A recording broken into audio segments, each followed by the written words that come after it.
الرجيم بسم الله الرحمن الرحيم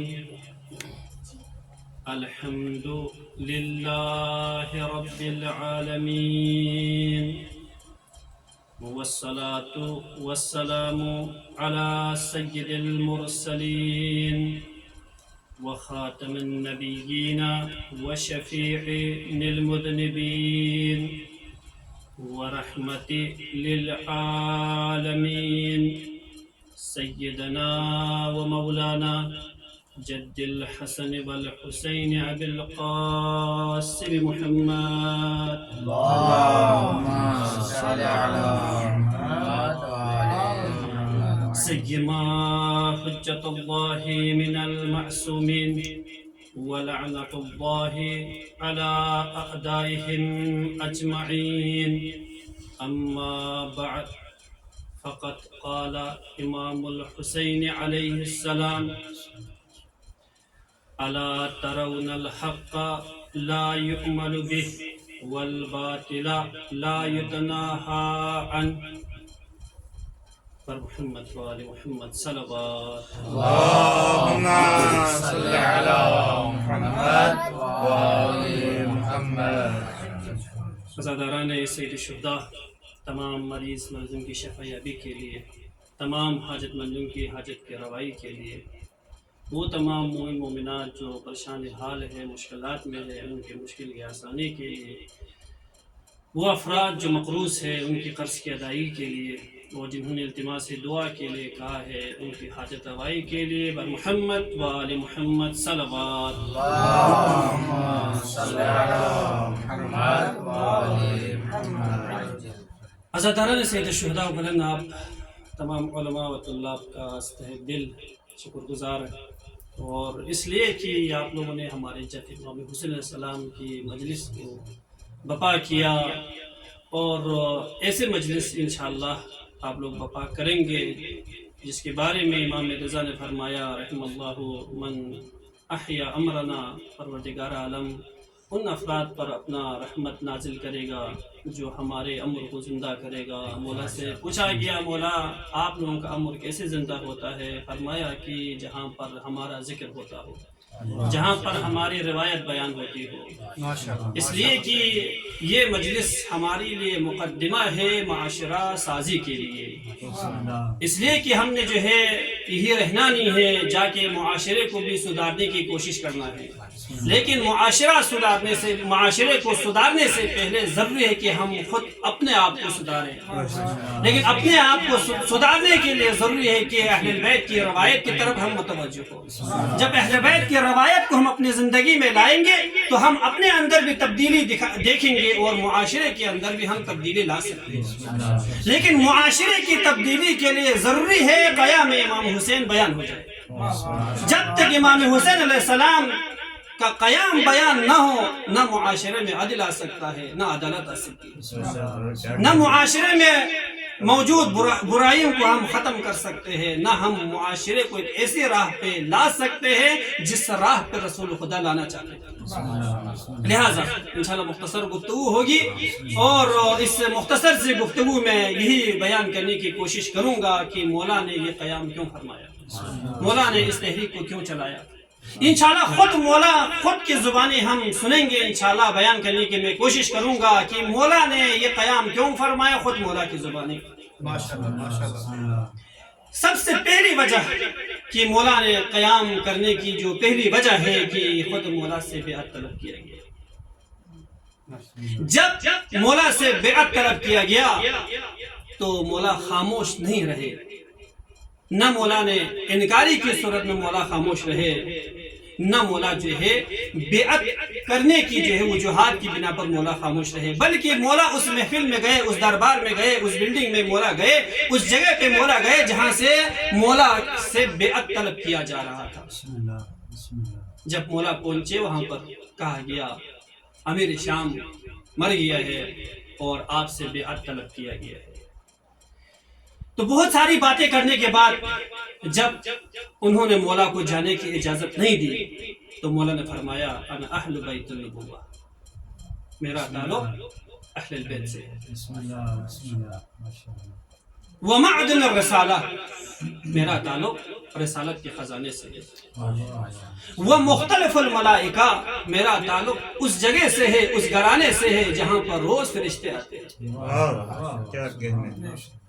بنا فتح اللہ و بنا ختم اللہ، میرا گھر ایسا گھر ہے جہاں سے اللہ کی رحمت شروع ہو جاتی ہے، وہ یہیں پر اللہ کی رحمت ختم ہو جاتی ہے. یعنی مولا نے اپنا تعارف کرایا. کون جو ہے حسین سے بیعت طلب کر رہا ہے، اس کی کیا اہمیت ہے، اس کی کیا منزلت ہے، اس کی کیا فضیلت ہے، اور مجھ حسین کی کیا فضیلت ہے، مجھ حسین کا تعلق کس سے ہے. فرمایا انا اہل بیت النبوہ و معدن الرسالہ و مختلف الملائکہ بنا فتح اللہ و بنا ختم اللہ. و یزید کون ہے؟ و یزید رجل فاسق. تو یزید ایک رجل فاسق ہے، اور اہل البیت کا فرد رجل فاسق کے بیعت نہیں کر سکتا. کیا کہنے. ويزيد رجل فاسق وشارب الخمر. اور اس یزید کا تعلق اس گھرانے سے ہے جو شارب خمر ہے، جو شراب پیتا ہے. مجھ حسین کا تعلق معدن رسالت سے ہے، جہاں سے رسالت نکلی ہے. مجھ حسین کا تعلق اس گھرانے سے ہے، اور یزید کا تعلق شراب خانوں سے ہے، لہٰذا یزید کے بیعت نہیں کر سکتے. اور فرمایا وَمُلْعِنٌ بِالْفِسْقِ، میرا تعلق تو معدن رسالت سے ہے، اس کا تعلق تو ملعن بالفسق ہے. فسق و فجور میں ڈوبا ہوا شخص کی میں حسین بیعت نہیں کر سکتا. وہ قاتل نفس المحترمہ، اور جہاں پر ملائکہ آتے ہو، جس گھر کے در پہ ملائکہ اپنی حاضری لگاتے ہو، وہ شخص اس شخص کی بیعت نہیں کر سکتا جو قاتل نفس محترمہ ہو. مولانا آخر میں فرمایا لیس لہ ہذہ المنزلہ، یزید کی یہ منزل نہیں ہے کہ میں حسین اس کی بیعت کر لوں، بلکہ مولا نے فرمایا فقط میں حسین نہیں، بلکہ فرمایا مثلی لا یبایع مثلہ، جو مجھ حسین کو چاہتے ہیں، جو شخص مجھ حسین سے محبت کرتے ہیں، جو حسین کی سیرت پہ چلنا چاہتے ہیں، وہ یزید جسم کی بیعت نہیں کر سکتے. مولا نے قانون کلیہ دے دیا، چاہے وہ یزید 60 ہجری یا 61 ہجری کا یزید ہو، چاہے وہ آج 1446 کا یزید ہو، مثل حسین جس طرح مولا حسین نے بیعت نہیں کی کہ ان کی یزید کی اوصاف کو مولا نے بیان فرمایا. بس جس معاشرے میں ایسا شخص موجود ہو جس کے اندر یہ اوصاف موجود ہو، جو رجل فاسق ہو، شارب خمر ہو، ملعن بالفسق ہو، قاتل نفس محترمہ ہو، تو چاہے وہ معاشرہ ہو، وہ زمانہ ہو، چاہے وہ آج کا زمانہ ہو یا آج کا معاشرہ ہو، بیعت نہیں ہو سکتی. تو پہلی چیز کی مولا نے بیعت نہیں کی، جو مولا نے جو اپنی تحریک جو چلائی، جو قیام فرمایا، اس کی پہلی وجہ مولا سے بیعت طلب کیا گیا. دوسری وجہ کہ ظالم بادشاہ کی وجہ سے مولا نے خود فرمایا من رأى سلطانا جابرا مستحلا لحرم اللہ، اگر کوئی شخص کسی ایسے بادشاہ کو دیکھ لے جو پروردگار عالم کے حلال کو حرام قرار دیتا ہو، ناقصا لحدود اللہ، اور پروردگار عالم کے حدود کو توڑتا ہو، مخالفا لسنت رسول اللہ، جو شخص، جو حاکم، جو بادشاہ پروردگار عالم کے رسول کی سنت کی مخالفت کرتا ہو، وَيُعْمَلُ فِي عِبَادِهِ بِالْإِثْمِ وَالْعُدْوَانِ، اور وہ حاکم، وہ بادشاہ لوگوں کو برائی اور عدوان کی طرف دعوت دیتا ہو، تو فَلَمْ يُغَيِّرْ عَلَيْهِ بِالْفِعْلِ أَوْ بِالْقَوْلِ، اور ایسے بادشاہ کو دیکھنے کے بعد اگر کوئی شخص اپنے قول اور فعل کے ذریعے سے اس کو تبدیل کرنے کی کوشش نہ کرے تو کان حقا علی اللہ، پھر اللہ پر حق یہ ہے ان یدخل مدخلا، جہاں اس کا بادشاہ جا رہا ہے ظالم، وہاں اس شخص کو داخل کیا جائے گا. اب یہ کیسے ہو سکتا ہے کہ حسین ظالم بادشاہ کو دیکھے، حسین ناقص حدود اللہ کو دیکھے، حسین مخالفت سنت رسول اللہ کو دیکھے، حسین ایسے شخص کو دیکھے جو لوگوں کو برائی کی طرف دعوت دے رہا ہو، اور پروردگار عالم پر حق بھی یہ ہو کہ اس شخص کو جہنم میں داخل کر لے. جب حسین کو یہ ساری باتیں یاد ہو تو اس شخص کی حسین بیعت کیسے کر سکتا ہے جو پروردگار عالم کے قوانین کی مخالفت کر رہا ہو، پروردگار عالم کے رسول کی سنت کی مخالفت کر رہا ہو، اس شخص کی حسین کیسے بیعت کر سکتے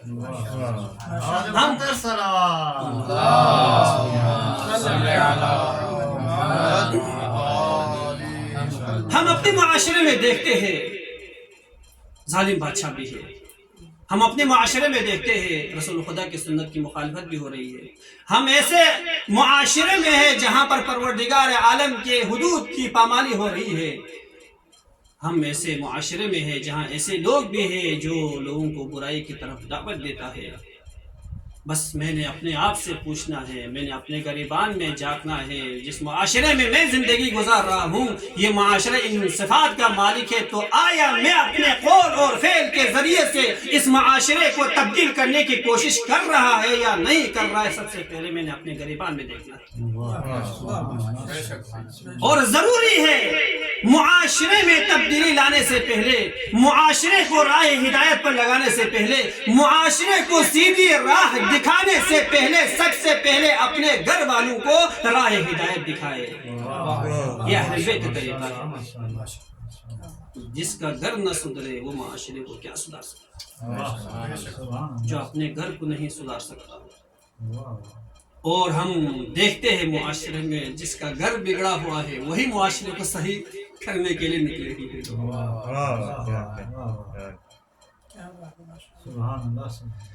اگر حسین نے قیام فرمایا تو پہلی وجہ مولا سے بیعت طلب کیا گیا، دوسری وجہ ظالم بادشاہ کی وجہ سے، تیسری وجہ حق پر عمل نہیں ہو رہا تھا، باطل سے روکنے والا نہیں تھا۔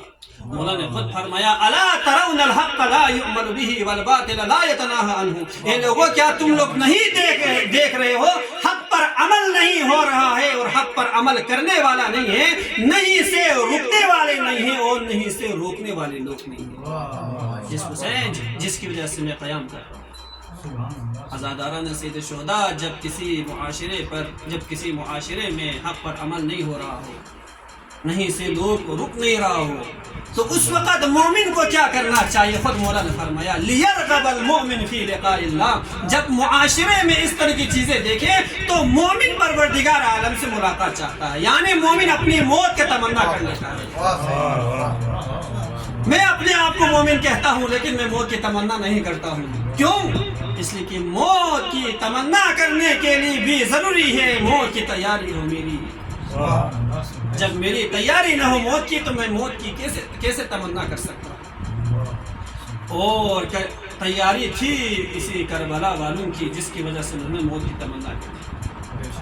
دو مثال، جب مولا حسین مقام رہبہ پر پہنچے، مولا کی آنکھ لگی، مولا نے کلمہ استرجاع کی تلاوت کی، انا للہ و انا الیہ راجعون۔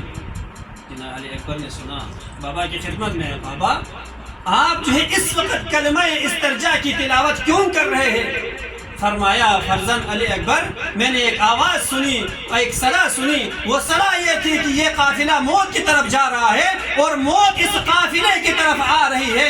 اس وقت علی اکبر نے فرمایا بابا کیا ہم حق پر نہیں ہیں؟ کہا بیٹا ہم حق پر ہے۔ اس وقت علی اکبر نے فرمایا بابا کوئی فرق نہیں پڑتا مجھ علی اکبر کو، اگر ہم حق پر ہیں چاہے موت مجھ اکبر پر پڑے یا میں علی اکبر موت پر پڑے۔ کیوں؟ تیاری تھی۔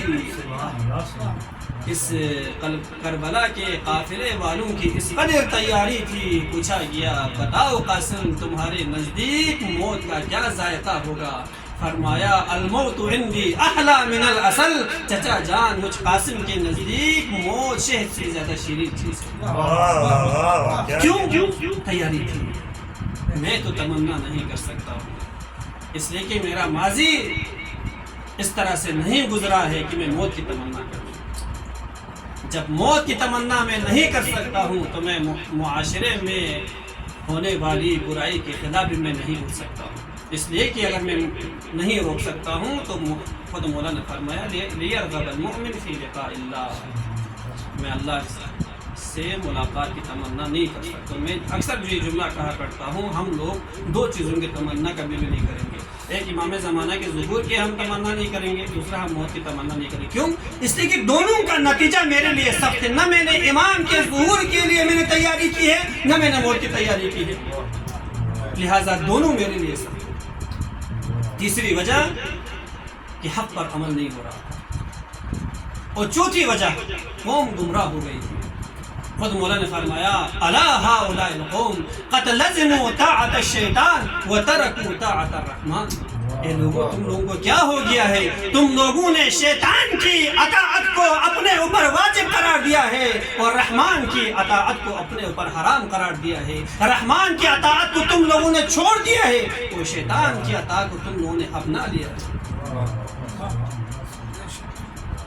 حسین کیا کرتے، قیام نہ کرتے تو جب لوگ شیطان کی اطاعت کی طرف چلا جائے.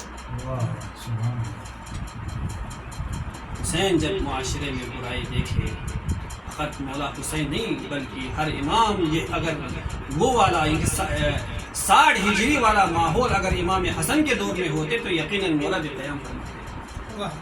دوسرے ائمہ کی زندگی میں اگر یہ حالات ہوتے دوسرے ائمہ بھی قیام فرماتے، اس لیے کہ حالات ایسے تھے.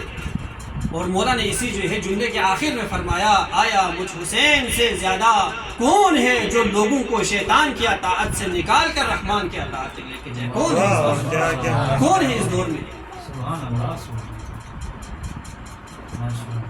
اور پانچویں وجہ کہ مولا نے فرمایا کہ کثافت، رجس اور دوسری ضلالت مجھ حسین سے دور ہے، اس وجہ سے میں حسین بیعت نہیں کر سکتا.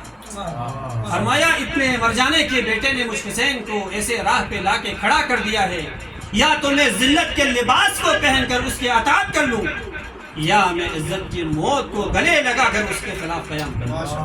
اور فرمایا مجھ حسین سے ذلت دور ہے، ہیہات من الذلہ، مجھ حسین سے ذلت دور ہے، لہٰذا میں عزت کی موت کو گلے لگاتا ہوں، میں اس کے خلاف قیام کرتا ہوں. بر محمد و آل محمد بلندتر صلوات.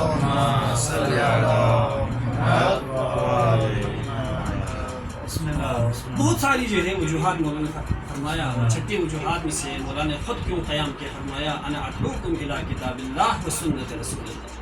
اے لوگوں، اگر میں حسین نے اگر قیام کیا ہے، میں تم لوگوں کو دعوت دیتا ہوں پروردگار عالم کی کتاب کی طرف و سنت رسول کی طرف. کیوں؟ فرمایا ان السنت امیت والبدعۃ احیت، اس لیے کہ سنت مر گئی ہے اور بدعت زندہ ہو گئی ہے. اگر میں حسین قیام کر رہا ہوں تو اس وجہ سے کہ سنت مر گئی ہے، بدعت جو ہے وہ زندہ ہو گئی ہے. میں حسین اپنے قیام کے ذریعے سے رسول خدا کی سنت کو زندہ کرنا چاہتا ہوں اور بدعت کو میں حسین مٹانا چاہتا ہوں. اور آپ کے لیے، میرے لیے یہ فخر حاصل ہے الحمدللہ، پروردگار عالم کا احسان کہ پروردگار عالم نے ہمیں ایسے گھرانے میں پیدا کیا. یہ گھرانہ ایسے گھرانے کے ساتھ متمسک ہے جس گھرانے پر پروردگار عالم خود درود بھیجتا ہے، خود اپنی برکت کو نازل کرتا ہے. محمد آل محمد صلوات.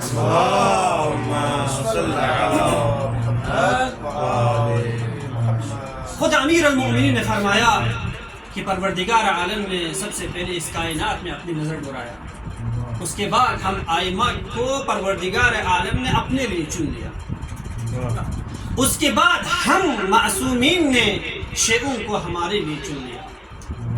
اور شیعوں کی صفات مولا نے فرمایا یحزنون لحسننا ویفرحون لفرحنا. ہمارے شیعوں کے صفات یہ ہے کہ وہ ان کی اپنی کوئی خوشی نہیں ہوتی ہے، وہ ہماری خوشی میں خوش ہو جاتے ہیں. ان کا اپنا کوئی غم نہیں ہوتا ہے، وہ ہمارے غم میں غم زدہ ہو جاتے ہیں. فقط خوشی اور غم کو ہم اہل بیت پہ قربان نہیں کرتے شیعہ، اس لیے کہ امیر المؤمنین نے جو شیعوں کی صفات میں بیان فرمایا اور فرمایا وَيَبْذَلُونَ أَمْوَالَكُمْ وَأَنفُسَكُمْ، بلکہ وہ لوگ اپنے مال کو ہم پر قربان کر دیتے ہیں. فقط مال نہیں بلکہ اپنی جانوں کو بھی قربان کر دیتے ہیں. مولا نے فرمایا جس شخص کے اندر یہ صفت موجود ہو، ہمارے غم میں وہ غم مناتا ہو، ہماری خوشی کو اپنی خوشی سمجھتا ہو، اپنے مال کو ہم پر قربان کرتا ہو، اپنی جان کو ہم پر قربان کرتا ہو، تو مولا نے فرمایا یہ ہم میں سے ہے، ہم ان سے.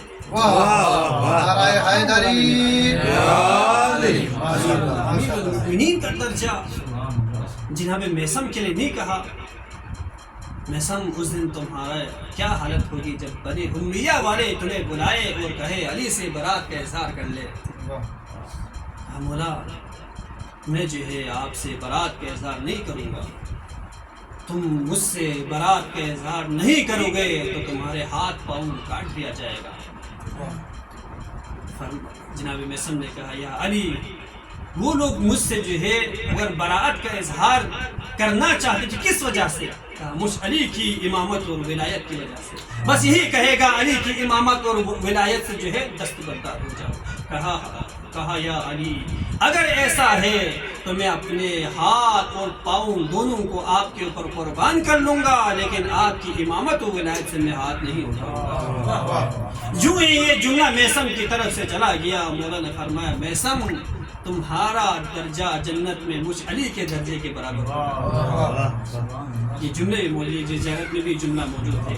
امام محمد باقر نے فرمایا سلام اس شخص پر جس کے بارے میں امیر المؤمنین نے فرمایا تمہارا درجہ جنت میں مجھ علی کے درجے کے برابر ہوگا. وہ اسی زیارت میں اور ایک اور جملہ بھی ہے جس کے بارے میں مولا نے فرمایا امام محمد باقر نے سلام اس پر جس سے ہم اہل البیت شدید قسم کا محبت کرتے ہیں.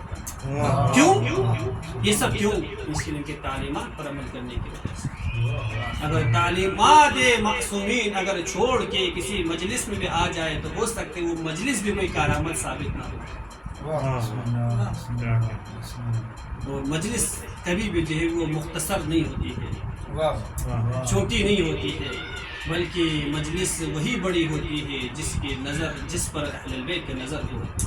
جس مجلس پر اہل البیت کی نظر ہو وہ مجلس انشاءاللہ قیامت دن ہماری شفاعت کے بھی ذریعہ بن جائے گا. ہماری دعا بھی یہ ہے پروردگارا ہماری اس مجلس کو قیامت کے دن ہماری شفاعت کا ذریعہ بنا دے. بس مختصر میں ویسے مسائل بہت ہی کم پڑھتا ہوں. امام حسین علیہ السلام کی مصیبت جس دن رسول خدا کے گود میں حسین آئے اسی دن سے حسین کی مصیبت بیان ہونا شروع ہو گئی. رسول نے رونا شروع کر لیا. روایت قابلوں کے آسان میں ہے. ایک دن امیر المؤمنین کی نظر حسین پر پڑی. نظر امیر المؤمنین الی الحسین علیہ السلام.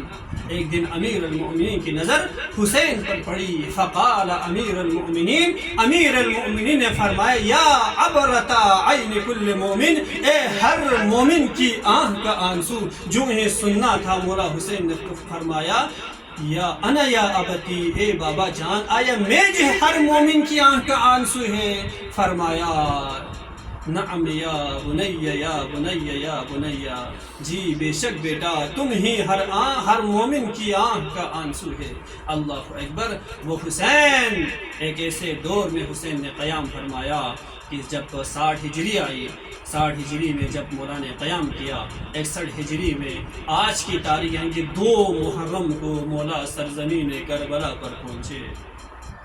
جو ہی مولا سرزمین کربلا پر پہنچے مولا کی سواری نے قدم پہ قدم نہیں اٹھایا. مولا نے عباس کو بلایا, بھیا عباس یہ سواری شاید تھک گئی ہے, آپ دوسری سواری لے کے آ جائیے. مولا عباس نے دوسری سواری لے کے آیا لیکن اس نے بھی قدم نہیں اٹھایا. تیسری سواری لے کے آیا, اس نے بھی قدم نہیں اٹھایا. روایت یہ کہتی ہے 7 سواریوں کو تبدیل کیا گیا لیکن کسی بھی سواری نے قدم نہیں اٹھایا. بعد میں مولا نے فرمایا عباس ذرا معلوم کر لیجئے اس زمین کا نام کیا ہے. پوچھنے پر پتا چلا کسی نے کہا مولا اس زمین کا نام قادسیہ ہے, کسی نے دوسرا نام لیا, کسی نے تیسرا نام لیا. مختصر یہ آخر میں ایک ضعیف کو لایا گیا. مولا نے پوچھا بتاؤ اے بزرگ کو اس زمین کا نام کیا ہے. اس بزرگ نے کہا مولا آقا ہم نے سنا ہے اپنے بزرگوں سے اس زمین کا نام کربلا ہے. جو ہی کربلا مولا نے سنا عباس کو سنا دی. عباس زینب ام کلثوم سکینہ کو اسی زمین پہ اتار دیجئے, خیموں کو نصب کیجئے, اس لیے وہ زمین ہے یہیں پر ہم سب کو شہید ہونا ہے. اللہ اکبر اللہ اکبر. جب خیمے نصب ہو گئے ایک دن زینب کبریٰ نے ام کلثوم سے کہا بہن کلثوم جا کے بھیا سے کہہ دیجئے زینب ملاقات کرنا چاہتی ہے, زینب بھیا سے ملنا چاہتی ہے. کون زینب؟ ارے وہ زینب جب مولا مدینے سے نکل رہے تھے مولا کی خدمت میں آئے, کہا بھیا حسین میں زینب بھی جانا چاہتی ہوں اس سفر میں زینب بھی شرکت کرنا چاہتی ہوں. مولا نے کہا بہن زینب لے کے تو جانا چاہتا ہوں لیکن آپ اپنے شوہر سے اجازت لے لے. جب زینب شوہر کی خدمت میں پہنچی عبداللہ سے کہا عبداللہ بھیا سفر میں جا رہے ہیں, میں زینب بھی چاہتی ہوں شرکت کر لوں, بھیا کے ساتھ جاؤں, آپ کی اجازت درکار ہے. ارے زینب کی محبت دیکھ لیجئے بھیا حسین سے. جب عبداللہ نے اجازت نہیں دی بس ایک جملہ ارشاد فرمایا عبداللہ اگر اجازت نہیں دینا ہے تو نہ دیجئے, بس ایک بات یاد رکھنا میں بھیا حسین کے بغیر زندہ نہیں رکھ سکتی ہوں. جو ہی بھیا مدینہ چھوڑ کے نکل جائیں گے عبداللہ تمہیں اپنے گھر سے زینب کا جنازہ نکالنا پڑے گا. اللہ اکبر. وہ زینب جب سرزمین کربلا پہ پہنچی جناب ام کلثوم کو بھیجا, ام کلثوم میں زینب ملاقات کرنا چاہتی ہوں بھیا سے. اجازت ملی, بھیا کے خدمت میں آئی, کہا بھیا بس 2 باتیں سمجھا دیجئے, 2 باتیں. ایک بات تو یہ کہ بار بار یہ خیمے کے پیچھے سے جو رونے کی آواز آتی ہے ایک بی بی کی, یہ بی بی کون ہے, یہ رونے کی آواز کیوں آتی ہے. دوسری بات بھیا آپ کی داڑھی پر مٹی کیوں لگی ہے. بس مولا نے فرمایا بہن زینب یہ وہی مٹی ہے جس میں حسین نے اسی مٹی میں مجھے حسین کو قتل کیا جائے گا. یہ وہی مٹی ہے جسے زمین کربلا کہا جاتا ہے. ارے زینب وہ آواز نہیں پہچانی جو آواز خیمے کے پیچھے سے آ رہی ہے.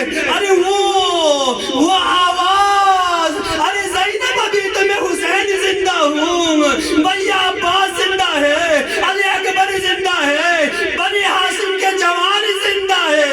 ارے زینب سارے زندہ ہونے کے باوجود ارے ماں کی آواز نہیں پہچانا. زینب خیمے کے پیچھے سے جس ناموس کی رونے کی آواز آ رہی ہے وہ ہماری ماں سیدہ ہے. جو ہی میں حسین مدینے سے نکلے ارے ماں بھی حسین کے ساتھ ساتھ کربلا پہنچی ہے.